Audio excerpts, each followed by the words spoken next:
All right, guys, with the whole COVID-19 outbreak and everything, we got our high school student here.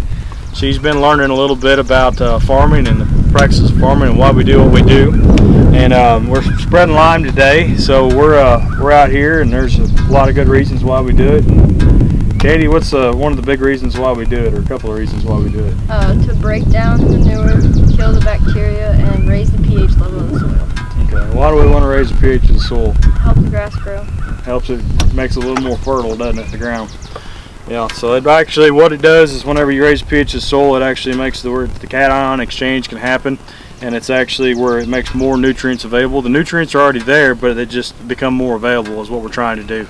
So basically, long story short, is we do this every year in the spring. We have a hard time doing it in the fall with just everything going on. So we try to do it in the springtime through summertime. And we try to do it before the fawns hit the ground, so that way it kills as much bacteria and it breaks down as much manure as possible. Manure breakdown is a great thing, especially for the fawn crop, as the less manure you have, the less bacteria you're going to have. So basically it helps just keep those fawns alive, and that's what we're looking to do, is just try to keep as many of them alive as possible. So stay tuned, and we'll try to show you some of the stuff and how it works. We kind of had to make some adjustments this past year. We've put this thing through a lot of abuse, and so we made some adjustments to our spreader to make sure everything would work for another 5 to 10 years. Guys, so what we've done is Marty's going to show you. This thing is, like I said, it's had a lot of abuse. There's used to be a screen on top of this. We've taken it off. We found it not to be very useful for us. Actually, kind of seemed to slow things down. There was a bottom piece that we used to adjust everything. We've taken that off too, because we can't put enough lime on the ground. Basically, so we just opened it all the way up, took it off and opened it all the way up, and now it's putting a good liberal amount on the ground. One of the big things we've done is it had a bunch of little like L-shaped pieces on top of the bar that rotates. If you've ever seen these things, they've got them in there and agitates the lime.